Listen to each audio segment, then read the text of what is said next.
जय जगन्नाथ दोस्तों, आप देख रहे हैं उड़ीसा तंत्र चैनल और मैं हूं पंडित जी उड़ीसा से। दोस्तों, आज मैं आपको बताने जा रहा हूं पीपल का बांदा, उसका संग्रह कैसे करें और उसका प्रयोग कैसे करें और इससे क्या लाभ मिलता है।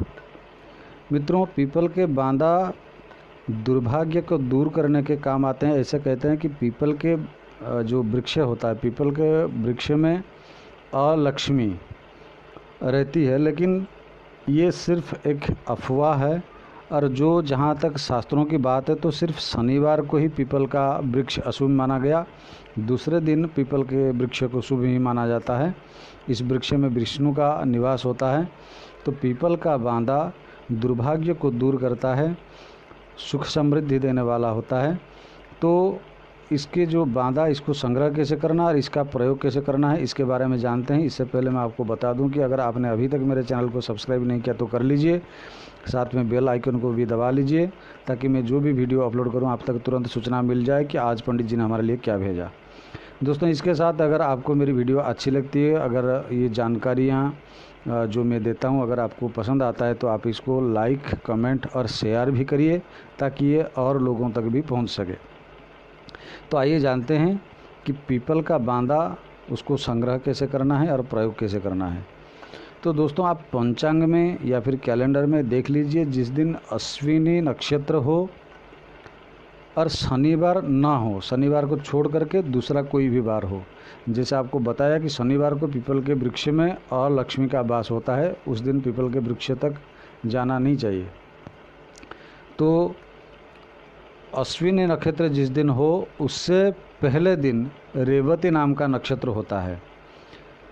तो इसी दिन शाम को पीपल के वृक्ष के पास जाइए और पीपल के वृक्ष के मूल में आप थोड़ा सा दूध, थोड़ा सा अरवा चावल, एक सुपारी चढ़ा के उसको पूजा करिए और प्रार्थना करिए, निमंत्रण दे के आइए कि हे बांदा, मैं काल सूर्योदय के समय आपको लेने आऊँगा, आप मेरे साथ चलिएगा, मेरे दुर्भाग्य को दूर करिएगा, मेरे घर की अलक्ष्मी को दूर करिएगा, कष्ट पीड़ा को दूर करिएगा। ऐसा कह कर के आप उस जो बांदा का जो जड़, जो आपके उंगली से भी और दुबला जड़ हो, वही आपके काम का है। और जो पीपल के वृक्ष से बिल्कुल सटा हुआ है, सना हुआ है, बिल्कुल जुड़ा हुआ है, वैसा ही जड़ चुन करके, अगर वो जड़ पूर्व या उत्तर दिशा की तरफ है तो बहुत अच्छा है। ऐसा जड़ चुन करके उसमें धागा बांध के, सूता बांध के आपको चले आना है। और दूसरे दिन यानी जिस दिन अश्विनी नक्षत्र हो उस दिन सुबह सूर्योदय के समय, जितना समय उदय होने के लिए सूर्य को लगता है, जितना समय सूर्य लाल रहते हैं, उसी समय सीमा के अंदर आपको जाके वो जड़ काट करके लेके आना है। और ये काम करते समय कोई ना देखे, किसी की नज़र ना पड़े, उसको चुपचाप लेके ले आना है और पीछे मुड़ के नहीं देखना है। घर में लाके उसको पहले शुद्ध जल में धोना है, फिर गंगा जल में धोना है और फिर पंचामृत में 3 बार स्नान करा के, फिर धूप दीप से उसकी पूजा करके उसकी जड़ को आप या तो उसको हरे कपड़े में या पीले कपड़े में उसको लपेट करके अपने पूजा स्थान में रख के उसको रोज़ पूजा करिए। किसी तांबे के बर्तन में या चांदी के बर्तन में रख के उसको रोज़ पूजा करिए, या फिर उसको अपने बाहू में धारण कर लीजिए। अगर पुरुष हैं तो दाहिने हाथ में, अगर स्त्रियां हैं तो बाएं हाथ में इसके जड़ को धारण कर लीजिए।